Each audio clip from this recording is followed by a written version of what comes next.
नमस्कार दोस्तों, स्वागत है आपका आपके अपने चैनल स्टडी विद आकाश में। आज मैं आपके लिए हिस्ट्री के रिपीटेड एमसीक्यूज लाया हूं।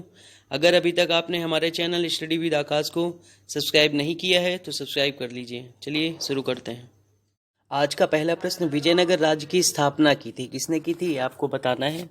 तो किसने की थी,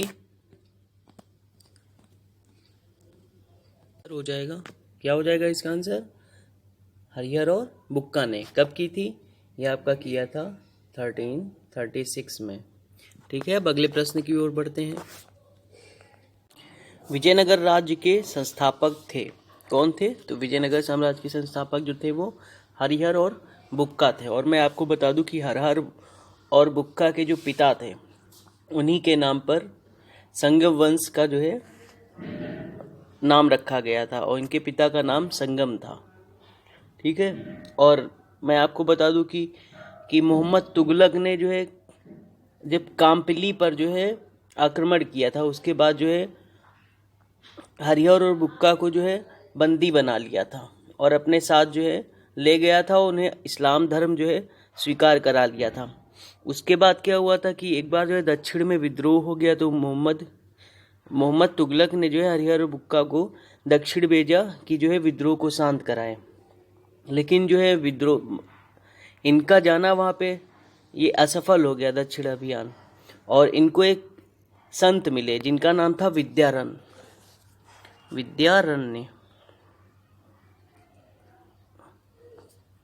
ठीक है, तो ये इनके प्रभाव में आ गए हरिहर और बुक्का, और इन्होंने पुनः जो है हिंदू धर्म को स्वीकार कर लिया था। और उसके बाद ही जो है इन्होंने विजयनगर साम्राज्य की स्थापना की थी। अगले प्रश्न को देखते हैं। अगला क्वेश्चन, इनमें से किसने कृष्णा नदी की सहायक नदी के दक्षिणी तट पर एक नए नगर की स्थापना की और उस देवता के प्रतिनिधि के रूप में अपने इस नए राज्य पर शासन करने का दायित्व लिया, जिसके बारे में माना जाता है कि कृष्णा नदी से दक्षिण की समस्त भूमि उस देवता की है। तो मैं आपको सबसे पहले बता दूं कि कृष्णा नदी की सहायक नदी जो थी वो तुंगभद्रा नदी थी। कौन सी, तुंगभद्रा नदी।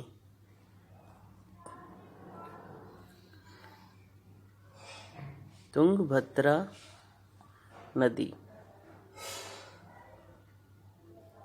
और जो नया नगर जो बसाया था, स्थापना करी थी, उसका नाम था विजयनगर।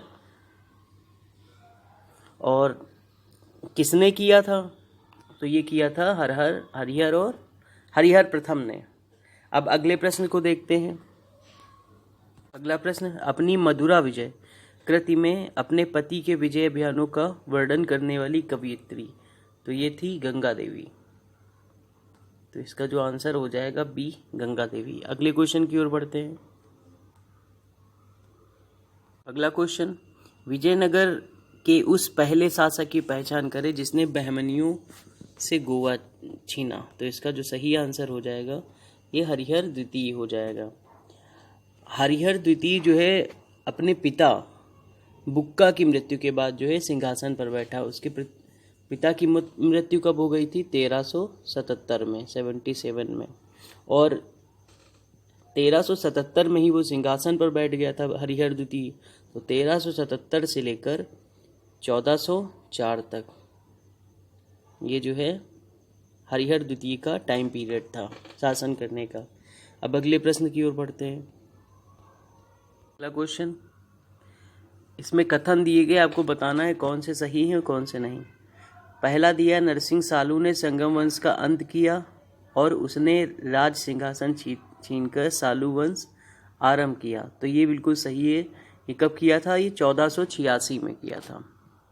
तो इसका जो पहला कथन है वो सही है,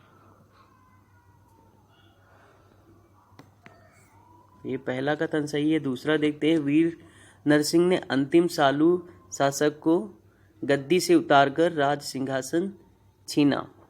तो ये भी जो है सही है। अगला देखते हैं, वीर नरसिंह के उत्तरवर्ती उसके अनुज कृष्णदेव राय थे, ये भी सही है। कृष्णदेव राय के उत्तरवर्ती उनके अर्ध भाई अच्युत देव राय थे, तो ये भी सही है। तो इसका मतलब सारे कथन सही हैं। डी वाला आपका हो जाएगा 1 2 3 4, जो आपका 1 2 3 4 मतलब चारों कथन जो है वो सही हैं। अगले क्वेश्चन की ओर बढ़ते हैं। अगला क्वेश्चन, विजयनगर के राजा कृष्णदेव राय ने गोलकुंडा का युद्ध किस राजा के साथ लड़ा? तो इसका जो सही आंसर हो जाएगा वो क्या हो जाएगा? ए हो जाएगा कुलीगुप्त उपसार। इसमें जो है राजा कृष्णदेव राय जो है जीत गए थे। अगले क्वेश्चन की ओर बढ़ते हैं। अगला क्वेश्चन, कृष्णदेव राय के दरबार में अष्टदिग्गज कौन थे? तो अष्टदिग्गज जो थे वो कौन थे? 8 तेलुगु कवि थे। तो इसका जो सही आंसर हो जाएगा बी। अगले क्वेश्चन को देखते हैं। अगला क्वेश्चन, इनमें से किसे आंध्र भोज भी कहा जाता है? तो ये किसे कहा जाता है? तो इसका जो सही आंसर हो जाएगा वो कृष्णदेव राय को कहा जाता है, क्योंकि इसके ही शासनकाल में जो है अष्ट कवि थे, जिनको अष्ट दिग्गज थे, जिनको 8 तेलुगु कवि के नाम से जो है फेमस थे। और अगले क्वेश्चन को देखते हैं। अगले क्वेश्चन पर बढ़ने से पहले आप इतना जान लीजिए कि इसके शासनकाल को तेलुगु साहित्य का स्वर्ण युग भी कहा जाता था। तो इस तरह से भी क्वेश्चन पूछ सकता है कि तेलुगु साहित्य का स्वर्ण युग किसके शासनकाल को कहा जाता था? तो आप टिक करेंगे कि कृष्णदेव राय के शासनकाल को कहा जाता था। अब अगले क्वेश्चन को देखते हैं। अगला क्वेश्चन, अष्टदिग्गज किस राजा से संबंधित थे? तो ये उससे ही रिलेटेड क्वेश्चन है। किससे संबंधित थे? कृष्णदेव राय से। अगले क्वेश्चन को देखते हैं। अगला क्वेश्चन, प्रसिद्ध विजयनगर शासक कृष्णदेव राय के अधीन किस साहित्य का स्वर्ण युग था? तो ये तेलुगु इसका आंसर हो जाएगा, क्योंकि इसके शासन में 8 तेलुगु कवि थे। अगले क्वेश्चन की ओर बढ़ते हैं। अगला क्वेश्चन, कृष्णदेव राय ने किस नगर की स्थापना की थी? तो इसका जो सही आंसर हो जाएगा वो नागलापुर हो जाएगा। और इसने जो है 2 मंदिरों के निर्माण भी कराए थे, जिनका नाम हजारा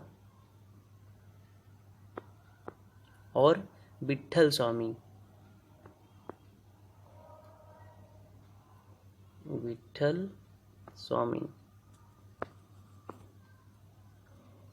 इन 2 मंदिरों को आप याद रखिएगा, इंपॉर्टेंट है, पूछ सकता है कि हजारा और विट्ठल स्वामी मंदिरों का निर्माण किसने कराया था? तो इसका आंसर हो जाएगा कृष्णदेव राय।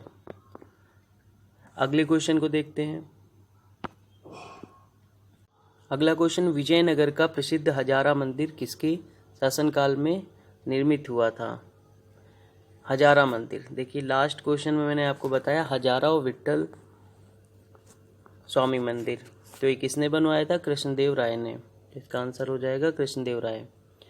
अगले क्वेश्चन की ओर बढ़ते हैं। अगला क्वेश्चन, अब्दुल रज्जाक विजयनगर आया था। अब्दुल रज्जाक कौन था? ये फारसी राजदूत था। ये कौन था? तो ये फारसी राजदूत था। फारसी राजदूत। ये किसके शासनकाल में आया था? तो ये देवराय द्वितीय के शासनकाल में आया था। और कार्यकाल कितना था इसका? 1422 से 1446। ये जो है देवराय द्वितीय का शासनकाल था। अगले क्वेश्चन की ओर बढ़ते हैं। अगला क्वेश्चन, निकोलो कोंटी कौन था? निकोलो कोंटी कौन था? तो निकोलो कोंटी कौन था? इटली का यात्री था। तो इसका आंसर जो हो जाएगा बी, इटली का एक यात्री जिसने विजयनगर साम्राज्य की यात्रा की। किसके शासनकाल में की थी? ये देवराय प्रथम के शासनकाल में की थी। देवराय प्रथम के शासनकाल में की थी। और देवराय द्वितीय के शासनकाल में कौन आया था? अब्दुल रज्जाक आया था। वो कहाँ का था? वो फारसी का राजदूत था। और निकोलो कोंटी इटली का यात्री था। ठीक है, तो इसको याद रखेंगे आप लोग। अगले क्वेश्चन की ओर बढ़ते हैं। सॉरी दोस्तों, ये आपका लास्ट क्वेश्चन था। अगर आपको ये वीडियो अच्छा लगा हो तो लाइक करिए, शेयर करिए और सब्सक्राइब करिए। Thank you.